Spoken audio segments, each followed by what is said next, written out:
Okay. Well, it's still going on. Idiots. Complete idiots. Um, there was a man up there that looked at me and said, and to another guy, I can steal everything she has in life. He's like, you can't do that. He said, I can get people to help and participate. He's like, you can't do that. He said, watch me. You know what he did? He made it a game. If you try to shoot me, you got money. If you terrorize me, you got money. People got cell phones in front of me for their part. They got jewelry bought in front of me. You did this today.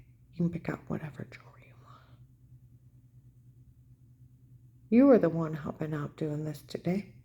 You can pick out a cell phone. And I just look at them and they take it. They bought people dinners. They bought them clothing. And they took money for an accessory to extortion and attempted murder. He made it a community game of killing someone. And instead of saying, I don't want your dirty money, and I wouldn't be an accessory to these crimes and start blowing up people's phone numbers and telling these people have lost their mind and they're hurting this poor woman, they took it and participated as a game of killing and destroying someone.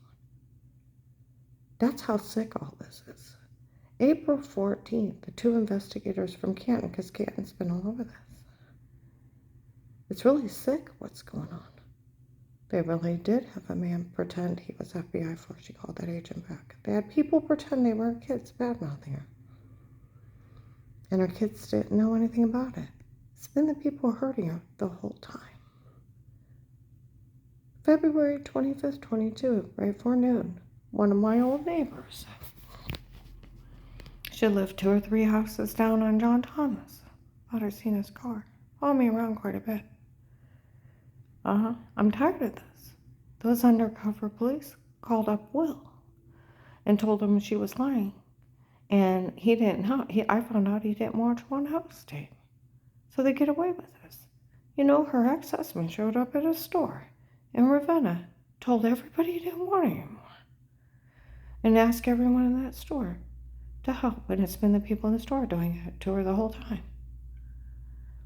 Some guy thought it was amazing what she lived through. I wanted to meet her, and I told him go ahead and outbox Vito. And Vito said hello. McDonald's on Whipple and Hilson Dales Road, February 25th, 22 at noon. Michelle's mother.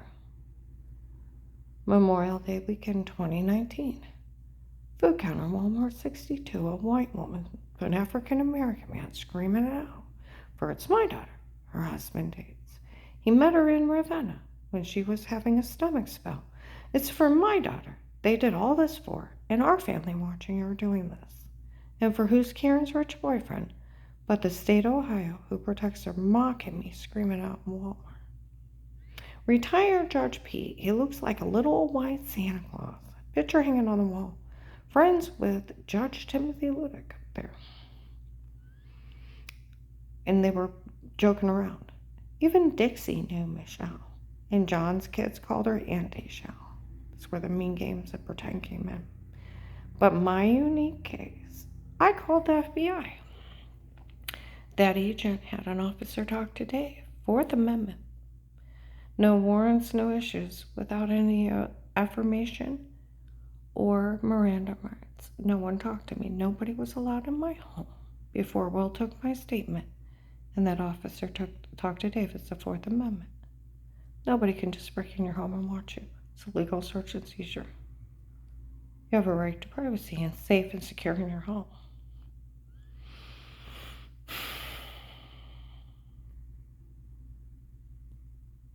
That's why the undercover police were going 10.6 miles out of town, breaking crimes and laws.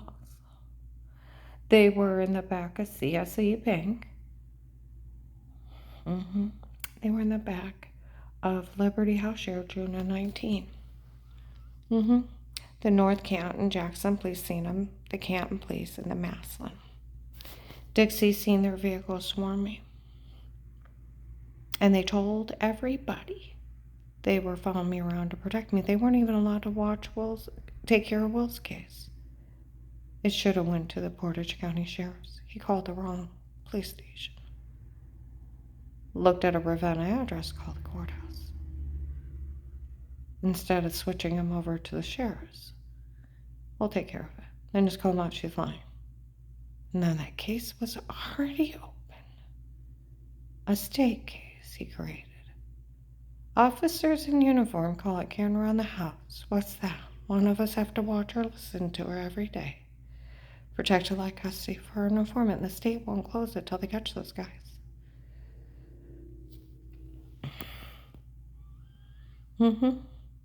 September 27th, 18. And the cop talked it in within a day or two. And then it became legal. Home protected custody.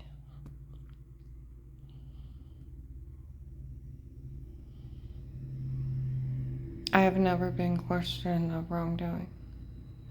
I have never had Miranda rights. I have never been prosecuted, nor found guilty. The Ravenna undercover police were in the back of Liberty House here June of 19. One of them in the phone in front of the North Canton Jackson police. Who witnessed it? He made up a case to watch her before. That's funny. You did what to her before? That's funny. She must really like him. I'm like, shut up. Okay. Everything's made up. The made up charges, made up fake paperwork to watch me. You can't have charges if you've never been questioned. It's not funny that I had bruises the size of oranges and grapefruits, hand marks embedded in my arm, and a cut on my leg that left a scar. And I asked Dave about it when I woke up and my leg was bleeding on the bed. He's like, maybe I got you with a toenail. And I had to bandage it and it scarred. They said they were beating me under amnesia drugs before to make me say stuff. I was getting sick on Dave's drinks.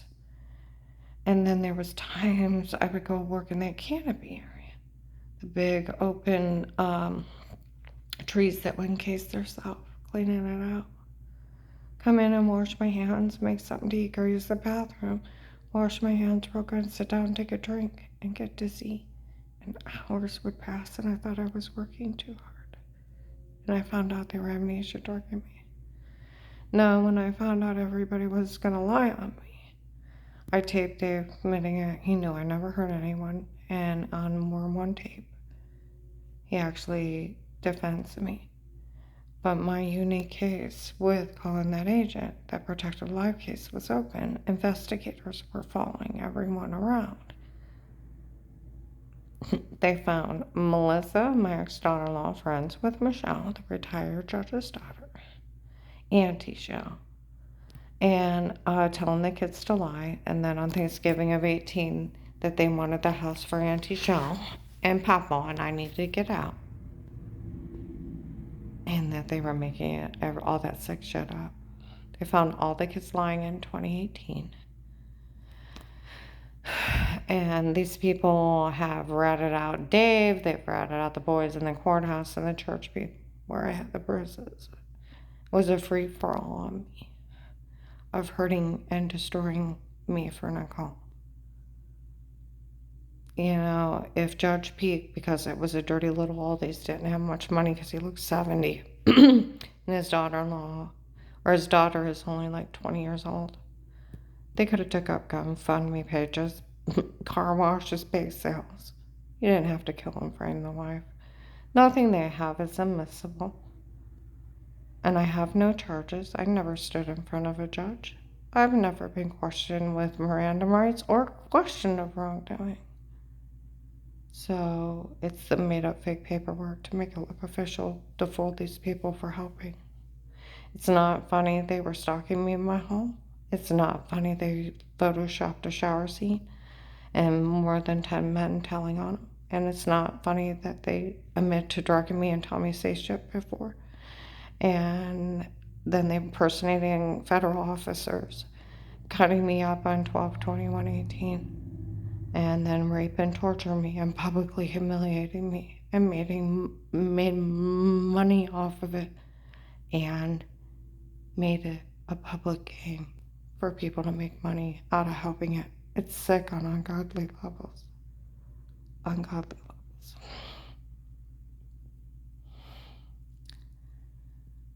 Ungodly levels. And if these people would not think that they wouldn't do it to them, they would do it in a heartbeat and make money